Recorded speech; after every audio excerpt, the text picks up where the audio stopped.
She was sitting at a bus stop at midnight, holding her 5-year-old daughter against her chest, with a split lip and a plastic bag that held everything they owned. No money, no phone, no one coming to help. And the little girl looked up at her mother and whispered something that would have broken anyone who heard it. "We have nowhere to go, Mama. If we go back home, he'll hit you again."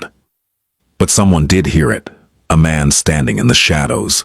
A man whose name made powerful people go quiet. And he looked at that woman and that child, and he said 3 words that changed their lives forever. "You do now." The snow fell in thin, bitter sheets across the empty streets of South Chicago, the kind of cold that didn't just touch skin, but crawled underneath it. The bus shelter at the corner of Halsted and 43rd had no walls on 3 sides, just a bent aluminum roof and a cracked plastic bench that had long stopped offering comfort to anyone. It was 11 minutes past midnight.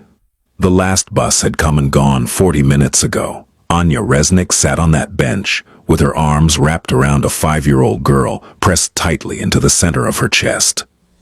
She wore a thin, denim jacket that had been enough for September, but was useless now in the jaw of a late November freeze.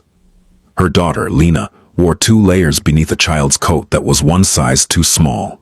The zipper didn't close all the way. Neither of them wore gloves. Anya's lip was split. Not badly, but enough that the dried blood pulled when she opened her mouth to breathe. There was a bruise forming beneath her left eye that she hadn't yet seen in a mirror. She didn't need a mirror. She knew exactly what shape it would take. She had worn this same bruise in different shades for the past 3 years. In her right hand, she held a plastic grocery bag. Inside it, 2 changes of underwear for the girl, a folded birth certificate, a phone charger, $47 in crumpled bills, and a box of animal crackers she had grabbed from the kitchen counter on her way out. That was everything. That was their entire life now, reduced to what she could carry in one hand, while holding her daughter with the other. Lena's face was buried in her mother's neck. Her small body trembled. Not from crying, not anymore, just from cold and the kind of exhaustion that comes after a child has been too scared to sleep.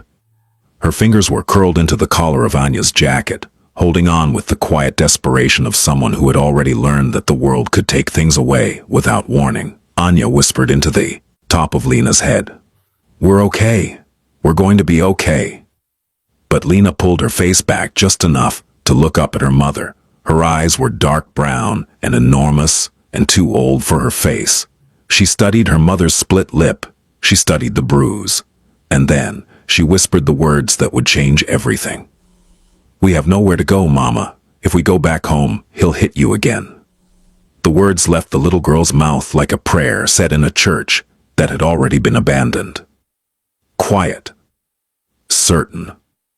Without a single ounce of hope behind them. She wasn't asking a question. She was stating a fact. 5 years old, and she already understood that home was the most dangerous place they had ever known.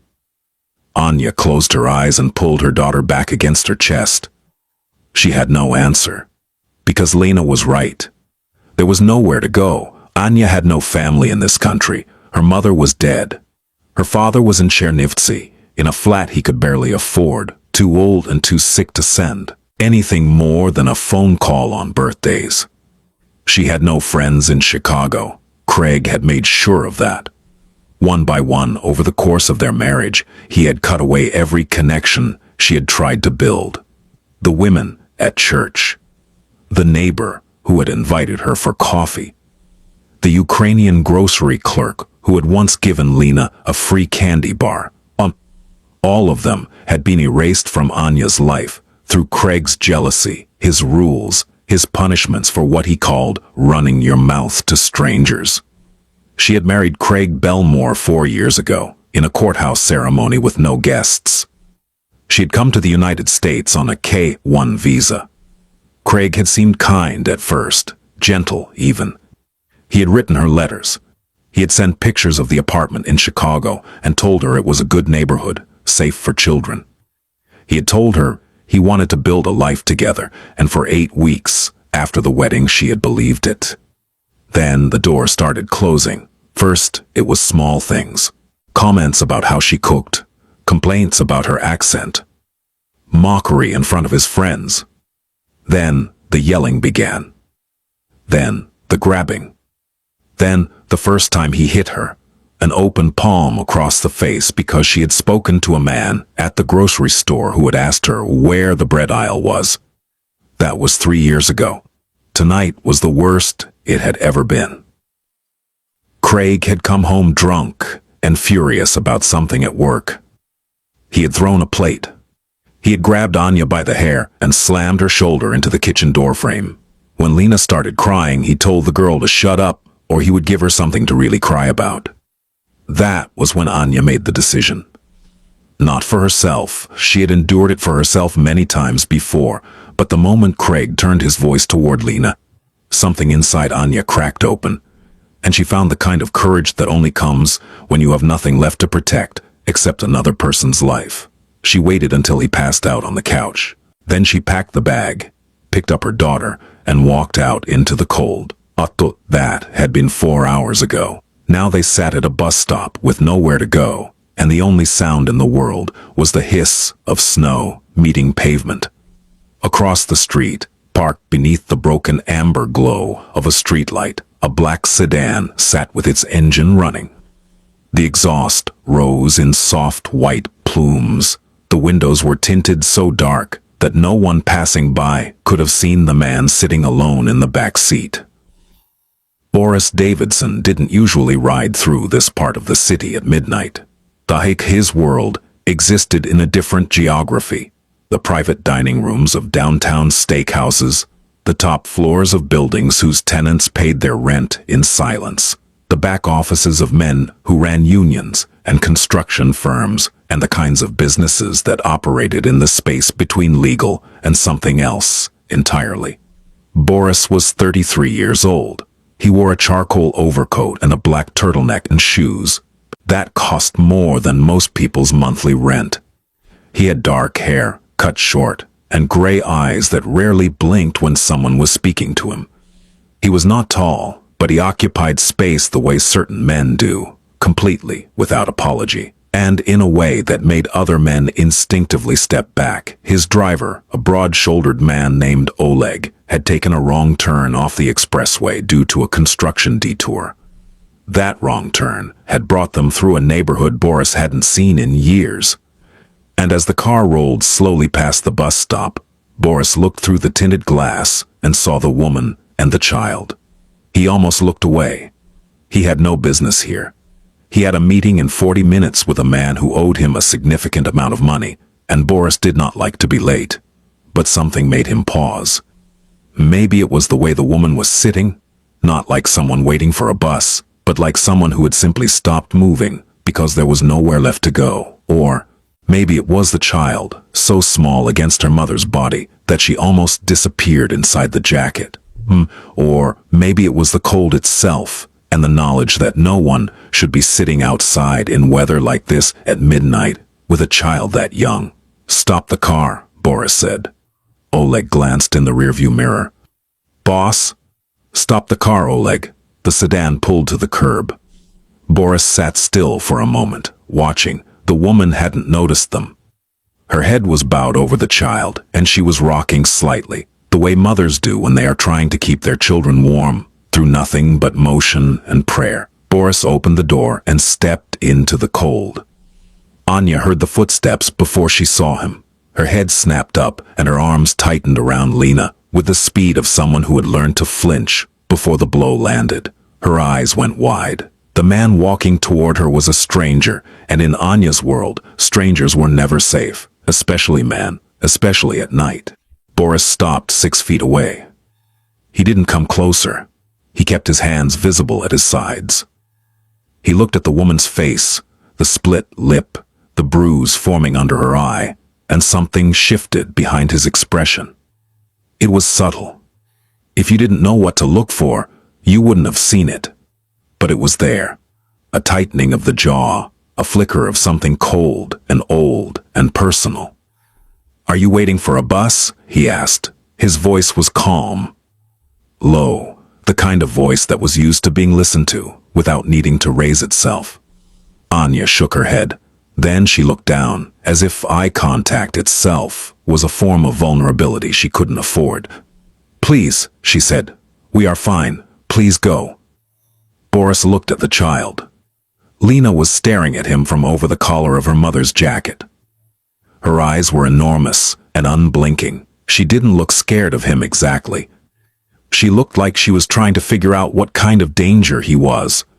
"It's below freezing," Boris said, quietly. "You'll both get hypothermia out here." "We're fine," Anya repeated, though her voice cracked on the second word. Boris was silent for a moment. Then he took one step back, not forward, back, and crouched down so that he was at eye level with the little girl. "What's your name?" he asked her. Lena looked at him for a long time. Then she said very quietly, "Lena." "Hello, Lena. My name is Boris. Are you cold?" Lena nodded. "Is your mama cold too?" Another nod. Boris looked at Anya. "There's an all-night diner 2 blocks from here. I'd like to buy you and your daughter something warm to eat." "That's all. You can sit at your own table. I'll sit at the counter. You don't have to talk to me. But I can't leave a child outside in this."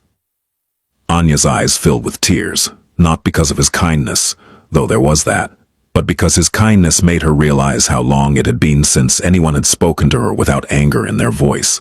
She didn't say yes, but she didn't say no. She simply stood up, still holding Lena, and followed him at a distance as he walked toward the car. When he opened the rear door, she hesitated. "The diner is close," Boris said. "But you'll freeze walking. I'll have my driver take us. I'll sit in the front." He moved to the passenger seat without waiting for an answer. Anya looked at the empty back seat. It was warm inside. She could feel the heat spilling out of the open door. Lena shivered against her. She got in. The diner was called Penny's, and it smelled like burnt coffee and bacon grease and the kind of fluorescent warmth that only exists in places that never close. There were 3 other customers, a cab driver reading a newspaper, a woman in hospital scrubs staring at her phone, and an old man asleep in a corner booth with his hands wrapped around an empty mug. Boris ordered coffee for himself and sat at the counter, his back to the room. He did not look at Anya. He had told her she wouldn't have to talk to him, and he meant it. Anya and Lena sat in a booth near the window. A waitress brought them menus. Lena stared at the laminated pictures of pancakes and scrambled eggs with the focused intensity of a child who hadn't eaten since lunch. Anya ordered 2 hot chocolates and a plate of toast. She counted the money in her plastic bag under the table. $38 and change after what she had already spent. The hot chocolate came in thick ceramic mugs. Lena wrapped both hands around hers and pressed her face close to the steam, and for the first time in hours, she smiled. It was a small, fragile thing, that smile.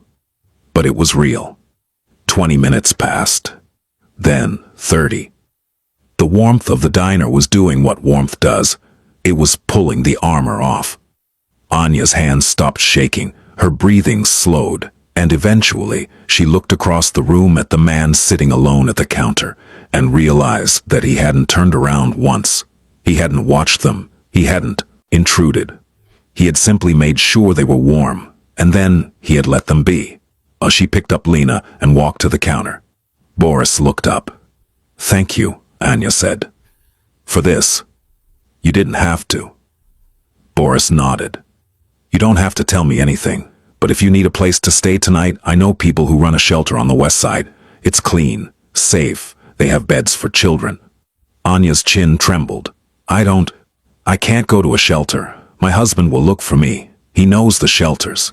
He told me once that if I ever tried to leave, he would find me. He said he would." She stopped. She looked at Lena. She couldn't finish the sentence in front of her daughter. Boris studied her face for a long time. Then he said something that surprised her. "Where are you from?" "Ukraine," she said. "Chernivtsi, a small city." "I know Chernivtsi," Boris said, his accent which she hadn't noticed before, suddenly made sense.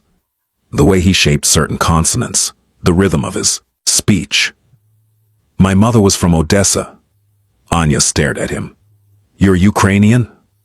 Half. My father was American. But I grew up speaking Russian and Ukrainian before I spoke English. He paused. How long has he been hurting you? Anya opened her mouth. Then she closed it. Then she opened it again, and this time the words came out not in the careful, edited English she had trained herself to speak in public, but in the raw, unguarded Ukrainian she hadn't used in years. She told him everything. She told him about the visa, about the courthouse wedding, about the 8 good weeks and the 3 terrible years. She told him about the isolation, the confiscated phone, the way Craig had hidden her passport and her green card application in a safe she didn't have the combination to. She told him that Craig had told her if she ever called the police, he would report her as an illegal immigrant and have her deported, and that she would never see Lena again, because Lena was an American citizen, and the courts would give custody to the father. She told him about the night she lay awake while Lena slept, staring at the ceiling, wondering if dying would be easier than staying, but knowing she couldn't leave her daughter behind. She told him about tonight, the plate, the door frame, the way Craig had turned his fury toward Lena for the first time. She told him all of this in Ukrainian, in a diner in South Chicago at 1 in the morning, while her daughter ate animal crackers from a box and drew pictures on a napkin with a borrowed pen. At one point, the waitress came by and refilled Boris's coffee. She looked at Anya's face, the bruise, the split lip, and then she looked at Boris, and something in her expression hardened. Boris saw it. He didn't explain. It wasn't his story to tell, and it wasn't the waitress's business to hear. But he understood the assumption, and he filed it away. The way he filed away everything. Silently, permanently, without comment. Anya talked. For almost 40 minutes. She hadn't spoken this much in years. Craig had trained her to be quiet, to answer in short sentences, to never volunteer information that could be used against her. But now, in the warm light of this diner, speaking in the language she had been born into, the words poured out of her like water breaking through a dam. She hadn't even realized she had been holding. She told him about the day she had tried to leave before. Almost 2 years ago. She had packed a bag then too. She had taken Lena to the park and kept walking past the playground, past the parking lot, all the way to the bus station on Ashland. She had $30 and a phone number for a domestic violence hotline she had memorized from a flyer in a bathroom stall at the public library. She had dialed the number. A woman had answered. The woman had asked Anya if she was in a safe place, and Anya had hung up because the word safe had suddenly seemed like a concept from a foreign language. Not Ukrainian, not English, but something she had once spoken fluently and had since forgotten entirely. She had gone home. Craig hadn't even known she was gone. That was perhaps the worst part, that her absence was so unremarkable to him that he hadn't noticed it. She told Boris about the way Lena had started wetting the bed 6 months ago, after a night when Craig had thrown a glass against the wall, and the sound had woken her up screaming. She told him about the parent-teacher conference where Lena's preschool teacher had gently asked if everything was okay at home, and Anya had smiled and said yes, everything was fine because the alternative, telling the truth, felt like stepping off the edge of a cliff with no guarantee that there was anything below to catch her. Boris listened without interrupting. His face did not change expression. His coffee grew cold. He didn't touch it. He simply sat and listened with the complete, undivided attention of a man who understood that sometimes the most powerful thing you can do for another person is to hear them without trying to fix them. When she was finished, he was quiet for a long time. Then he spoke, also in Ukrainian. He lied to you about all of it. VAWA, the Violence Against Women Act, protects you. You can file for immigration relief independently. He cannot have you deported for leaving him, and no court in this country will give custody of a child to a man who beats her mother. Anya's eyes went wide. How do you know this? Because I've seen it before, and because I have lawyers who handle exactly this kind of case. He paused. Your husband is wrong about something else too. What? He told you no one would help you. He was wrong.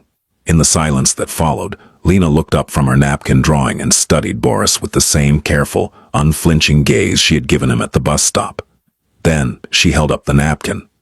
She had drawn 3 stick figures standing together under a triangle that was probably meant to be a roof. That's you, she said, pointing to the tallest figure. That's Mama. That's me. We're inside where it's warm. Boris looked at the drawing for a moment. Then he reached into his coat, produced a phone, and made a single call. 20 minutes later, a woman named Galina arrived at the diner. She was in her 50s, heavy-set, with kind eyes and an efficiency of movement that suggested she had done this many times before. She drove a gray minivan and spoke to Anya in Russian. She told Anya that she ran a private safe house, not a city shelter, but a residence funded by private donors that did not appear in any public directory. No names were recorded at intake. There were 2 beds available. There was a lock on the door. Anya looked at Boris. Why are you doing this? Boris was quiet for a moment. Because someone should have done it sooner. He didn't say more, but there was something in the way he said it, a weight, a specificity. That made Anya understand this was not abstract compassion. This was personal. Something had happened to him, or to someone he loved, and whatever it was had left a scar that looked a lot like the one she was carrying tonight. She didn't ask. She simply nodded, picked up Lena, and followed Galina out of the diner. Boris watched them go. Then he finished his coffee, left a $100 bill on the counter, and walked back to the car. Oleg was still behind the wheel. We missed the meeting, boss. I know. Goran won't be happy. Goran owes me $600,000. He can wait. The car pulled away from the curb. Boris sat in the back seat and stared out the window at the snow. He didn't speak again for the rest of the drive. 3 days passed. Anya and Lena stayed in Galina's safe house, which was a second-floor apartment in a quiet residential block on the west side. It had 2 bedrooms, a small kitchen, and a living room with a television that Lena watched cartoons on, while Anya tried to figure out what to do next. There was another woman staying there as well, a young woman named Priya from Indianapolis, who didn't talk much, but who always made sure to leave the bathroom clean after she used it, and who once left a chocolate bar on Lena's pillow without saying anything about it. The first night in the safe house, Anya couldn't sleep, not because of the unfamiliar bed, or the street noise or the clicking of the radiator. She couldn't sleep because the apartment was too quiet. There was no one in the next room whose breathing she needed to monitor, whose footsteps she needed to track, whose shifting weight on a mattress spring might mean the difference between a peaceful night and a violent one. The silence should have been a relief. Instead, it was disorienting, like a soldier home from war who can't sleep without the sound of engines. Lena, however, slept deeply for the first time in months. She curled up in the small, twin bed with a stuffed bear that Galina had produced from a closet, and she slept for 11 hours straight, without waking once, without a nightmare, without calling out for her mother. When she woke up, she looked around the unfamiliar room and said very quietly, "Is this our new house?" "For now," Anya said. "I like it," Lena said. "It's quiet here." That sentence, 4 words spoken by a 5-year-old, broke something open inside Anya's chest that she hadn't known was still intact. Because what kind of life had her daughter been living if the thing she noticed first about a new place was the absence of noise? What kind of childhood had it been if silence was a novelty? On the second day, Galina sat with Anya at the kitchen table while Lena played in the other room. Galina didn't push, she didn't interrogate. She simply made tea and set a plate of cookies on the table and said, "When you're ready to talk about what comes next, I'm here." "There's no deadline?" Anya asked, the question she had been turning over in her mind since the diner. "Who is he, the man who brought us here?" Galina was quiet for a moment. Then she said, "He's someone who helps people when no one else will. That's all you need to know." "Is he dangerous?" Galina looked at her with an expression that was equal parts honesty and compassion. "To you? No, never. To people who hurt people like you? She paused. He can be. Anya nodded slowly. She had suspected something like this. The car. The driver. The way Boris moved through the world with a specific kind of confidence that comes not from arrogance but from power. Real, quiet, structural power. The kind that doesn't announce itself because it doesn't need to. She should have been frightened. She wasn't. And she understood, with a clarity that surprised her, that the reason she wasn't frightened was because she had been living with a genuinely dangerous man for 3 years, and she had developed an instinct for the difference between a man who used his power to control people and a man who used his power to protect them. Craig's strength was a cage, Boris's strength was a wall, and she and Lena were on the safe side of it. On the third morning, Galina told Anya that a lawyer wanted to speak with her. The lawyer's name was Catherine Whitfield.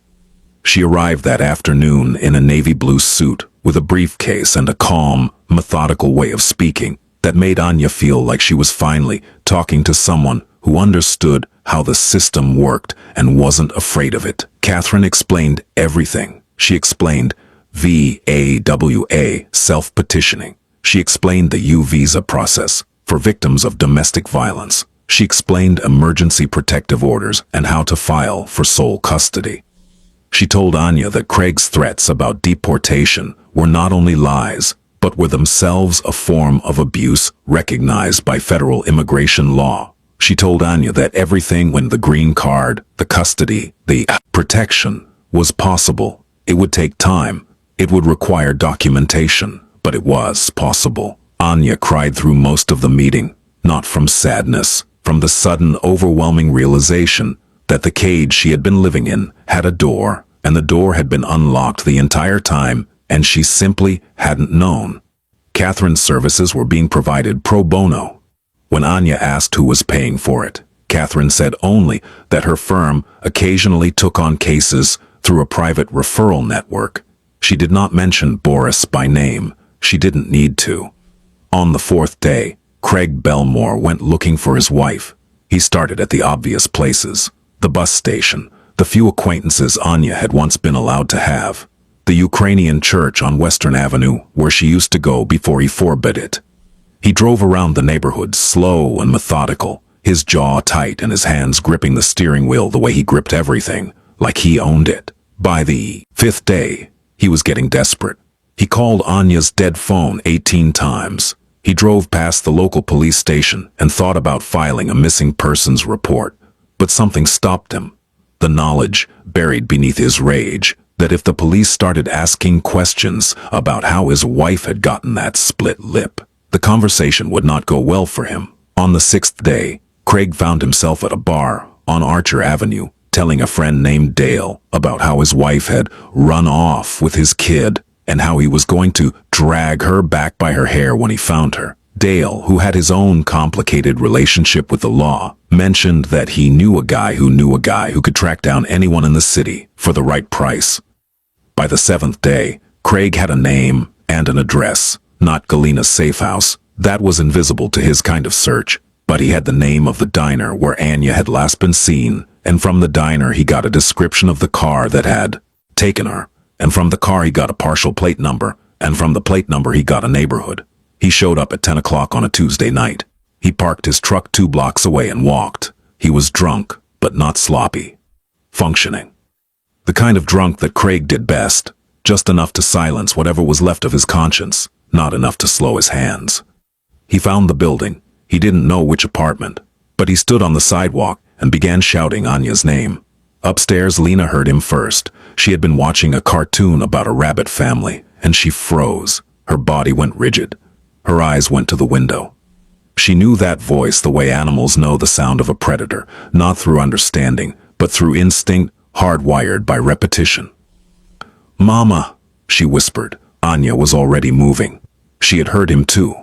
The sound of Craig's voice hit her like a physical blow, and every cell in her body switched to the same mode it had been in for 3 years. Survival. She pulled Lena away from the window.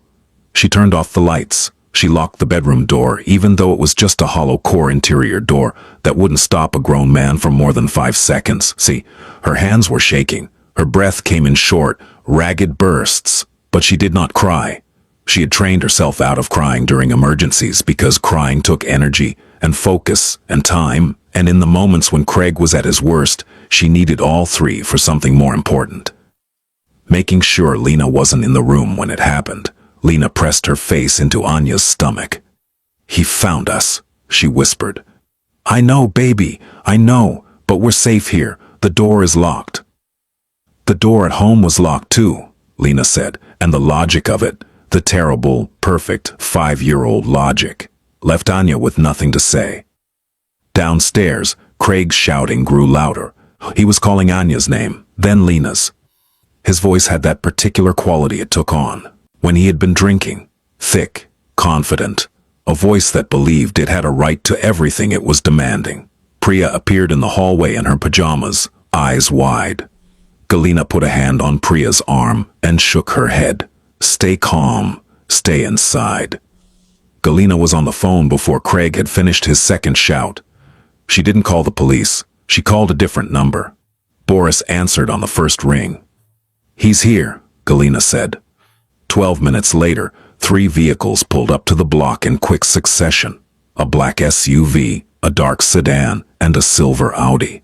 No sirens, no flashing lights, just the quiet precision of men who knew how to arrive somewhere without announcing themselves and without asking permission. Boris stepped out of the sedan. He was dressed the way he always was. Dark coat, dark clothes, the kind of understated authority that didn't need a badge or a title. Behind him, 4 men spread out along the sidewalk. They were large, calm, and positioned in a way that was not threatening to anyone who wasn't causing trouble but was unmistakably final to anyone who was. Craig was still shouting when he saw them. He turned, and the alcohol in his system made it take a second longer than it should have for him to process what he was seeing. 4 men who looked like they had been carved from the same block of stone, and 1 man in the center who didn't look like anything at all, who looked, in fact, like the quietest person on the entire street, but who radiated something that Craig's lizard brain recognized before his conscious mind caught up. Danger. Real danger. The kind that doesn't shout. "Who the hell are you?" Craig said. Boris walked toward him with the same measured pace he used for everything. He stopped 4 feet away, close enough to be heard in a whisper, close enough for Craig to see that the gray eyes watching him contained absolutely no fear and absolutely no hesitation and absolutely no interest in a conversation that lasted longer than it needed to. "My name isn't important," Boris said. "What's important is that you're standing outside a building where a woman and a child are trying to sleep. And you're going to stop. That's my wife in there. And my kid. I have every right. You have no rights here." Boris's voice didn't change in volume. It didn't change in tone, but something in it shifted. A coldness that entered the space between them like a blade laid flat against skin. "You lost your rights when you put your hands on her. You lost them when you terrorized a 5-year-old. You lost them when you locked away her passport and told her she'd be deported if she asked for help." Craig blinked. "How do you know about—" "I know everything, Craig." Boris let the name sit in the air. "I know where you work. I know what you drive. I know what you owe on your mortgage and who you called 2 days ago to try to track her down. I know about the arrest in Peoria you think was expunged. I know about the workers' comp claim you filed with a fraudulent doctor's note. I know everything there is to know about you, and none of it impresses me." Craig's face had gone pale. The aggression was still there, but it was cracking. Underneath it was something he wasn't used to feeling. The sudden, disorienting experience of being completely outmatched. "You don't scare me," Craig said, but his voice cracked on the last word. Boris didn't respond to that. Instead, he leaned in, close enough that his next words were meant for Craig alone. "Here is what's going to happen. You are going to get in your truck, and you are going to drive home, and you are not going to come back. Tomorrow morning, you're going to receive paperwork from an attorney. An emergency protective order. a petition for sole custody, and a notice that your wife has filed a VAWA self-petition, which means the federal government now has an interest in her well-being. If you violate any of these orders, if you